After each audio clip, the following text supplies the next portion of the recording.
This is CTC News with Wesley Qatar, broadcasting from Sint-Eustatius, Dutch Caribbean. Sponsored by UTLNV, Windward Island Bank, Kodo's Purchasing Services, and Duggins Shopping Center.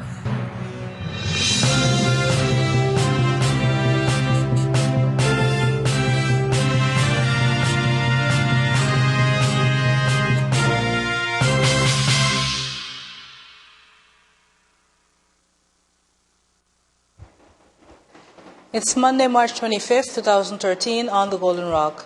Good evening, I am Wesley Qatar and this is CTC News broadcasting live from CTC studio at Statius Mall. Tonight in local news, Clyde shocked and saddened by passing of Miguel Poirier, Sint-Eustatius Lions Club donates to senior citizens, Easter egg hunt at former governor's mansion, local market at Wilhelmina Park on Thursday. Details in local news after a word from our sponsors.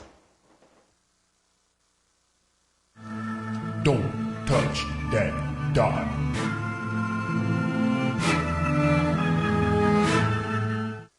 To advertise your business or promote events, contact us at CTC on 318-1627, 318-4664, or 318-4453.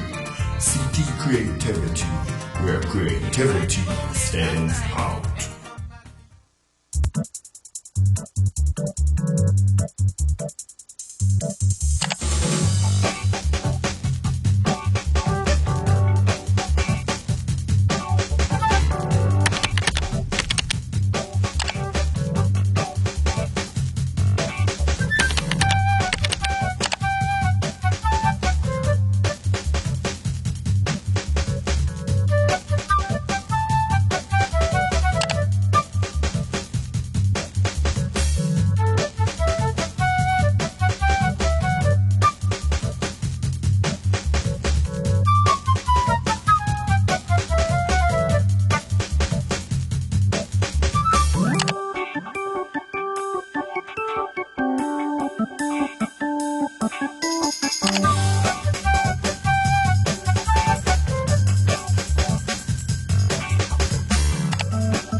CTC News, sponsored by UTLNV, Windward Island Bank, Kodo's Purchasing Services, and Duggins Shopping Center.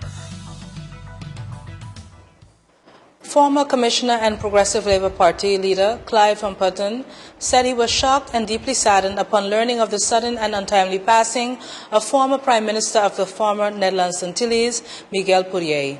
Van Putten, who was a coalition partner in the Poirier-led government from 1999 to 2002, described Poirier as a true statesman and visionary leader of his time in a press release on Sunday.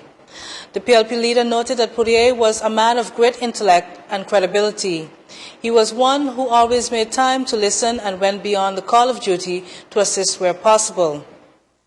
Van Putten said Poirier was one of the last Antillean patriots who worked tirelessly in keeping the Antillean Federation together. However, despite his efforts, this did not materialize. Poirier will also be remembered for the period 1999 to 2002, which, Van Putten stated, was a very difficult period because of the financial and economic crisis at the time. He was credited for bringing back the country that was on the brink of financial and economic collapse. His leadership of the country and deep sense to humanity will forever live on. Van Putten said he was humbled by the fact that he was able to work with this elder statesman and considered him to be a comrade and friend. To his dear wife, children, extended family members, the Power Party of which he was a founding member, and all the people of the former Netherlands Antilles, we offer our deep condolences. May we find strength in the Almighty as we cope with this great loss. His legacy will be engraved in the footsteps of time, Van Putten concluded. Police made 2 more arrests on Friday in the ongoing investigations into a series of burglaries on Sint-Eustatius. The first suspect in this case was arrested on Thursday, March 14th. The police are hoping to be able to solve several break-ins on Statia in this investigation, Chief of Police Ariane Kolkoven said. 3 seniors in the St. Eustatius received pre-Easter food baskets donated by Lions Club Health Committee on Friday. Those presented with a basket were Estella Spana, who was said to have disabilities but never takes her smile off her face. Herbert Brown and Crystalia Spacey Lindo were the other 2 recipients of food baskets. The Lions Health Committee comprises of Dr. George Odongo, Nurse Cheryl Kutar, Teacher Maureen Chi-Lipshi, Nurse Minerva Pantoflet, Lion Karen Henricus, President Amanda Schmidt, and Lion Teresita von Putten-Duinkerk. All 3 seniors expressed their thanks and appreciation to the members of the Lions Club. Children and their parents flocked to the grounds of the former governor's mansion in St. Eustatius on Friday to take part in a pre-Easter egg hunt organized by the Social Plan Committee for Civil Servants' Children. There were hunts for age groups 3 to 6, 7 to 10, and 11 to 14-year-olds. The winners, those who collected the largest amount of eggs in each category, were respectively Azaria Hudson, Javon House, and Sidija Romney.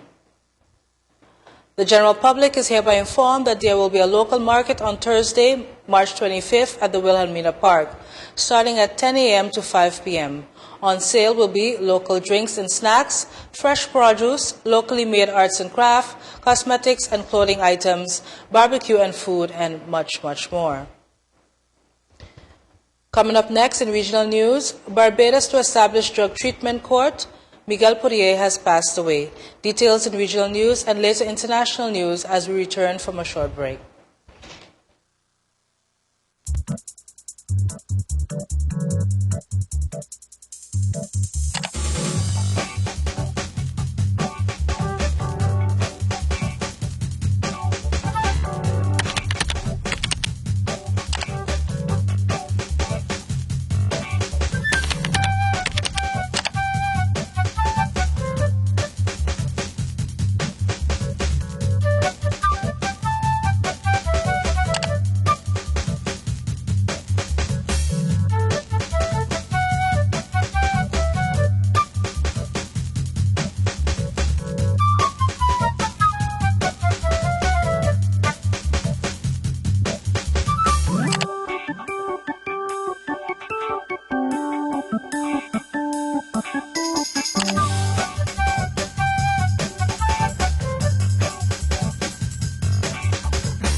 CTC-News, sponsored by UTLNV, Wynwood Island Bank, Kodo's Purchasing Services, and Duggins Shopping Center.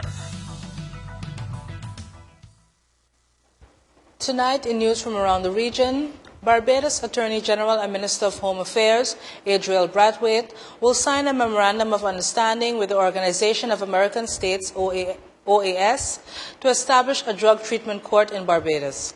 The signing will take place on Monday.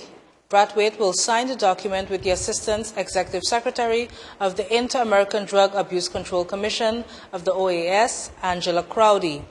It is being anticipated that after the signing of the MOU, the OAS will begin to work with the government of Barbados to put the structures in place to establish the court. Last June, judges, magistrates, senior public servants, police officers, and a wide range of stakeholders involved in drug treatment and rehabilitation attended a sensitization workshop organized by the OAS. The workshop, funded by Canada, explored the feasibility of introducing a drug treatment court model in Barbados. Drug treatment courts have proven to be effective in reducing crime, preventing relapse into drug use, and stemming the alarming growth of prison populations. They have also proven to be a cost-effective alternative to incarceration. Further in regional news, former Prime Minister of the Netherlands Antilles, Miguel Poirier, passed away on Sunday in Curaçao at the age of 74. He had been battling prostate cancer for some time. Originally from Bonaire, the financial expert founded the political party PAR that came out of a social movement backing the winning option A to maintain the Antilles in Curaçao's first constitutional referendum of 1993. All the existing parties had backed the losing option B for the island to get an autonomous status.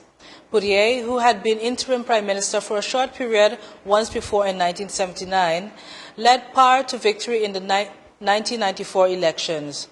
He served as prime minister from 1994 to 1998 and again from 1999 to 2002. The efforts to meaningfully restructure the so-called Antilles of Five, Aruba had already left the constellation in 1986, and remove certain obstacles to keeping the islands together failed.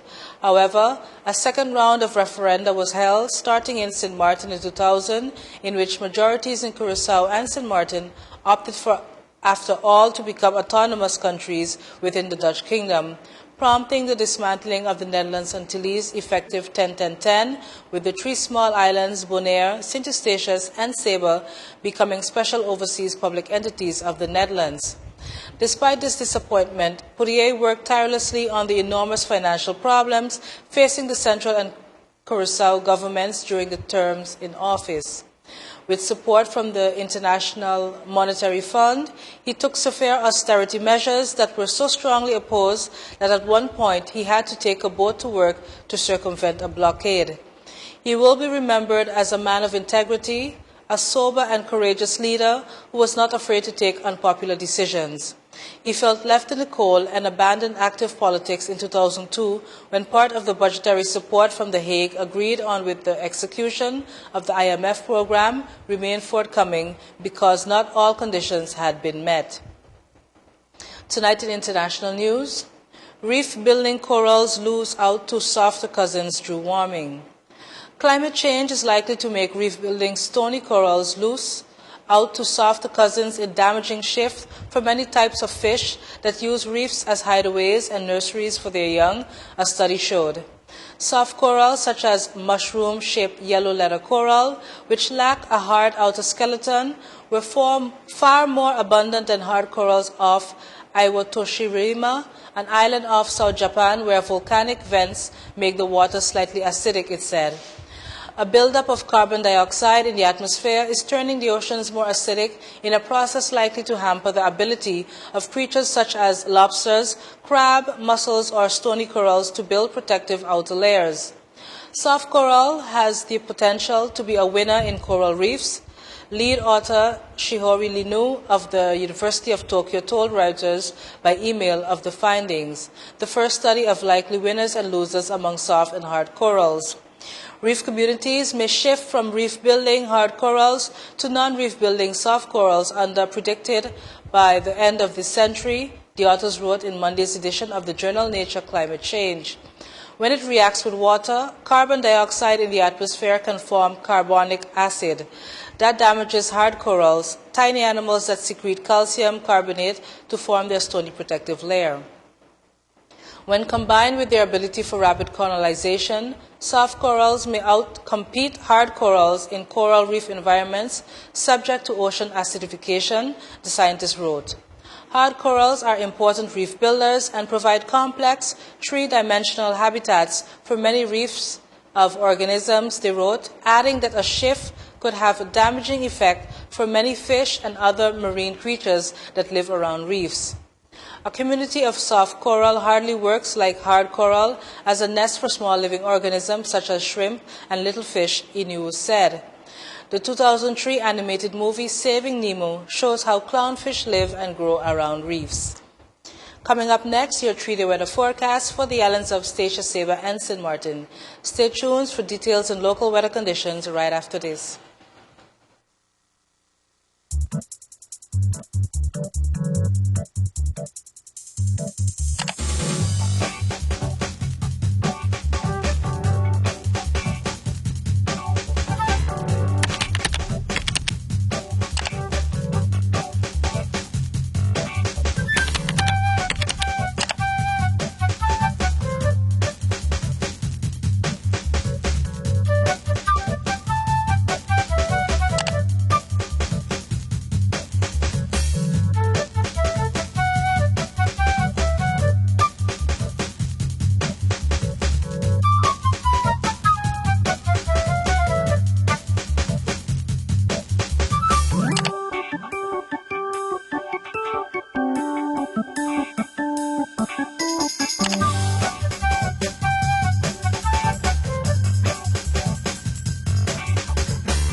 CTC News, sponsored by UTLNV, Windward Island Bank, Kodo's Purchasing Services, and Duggins Shopping Center.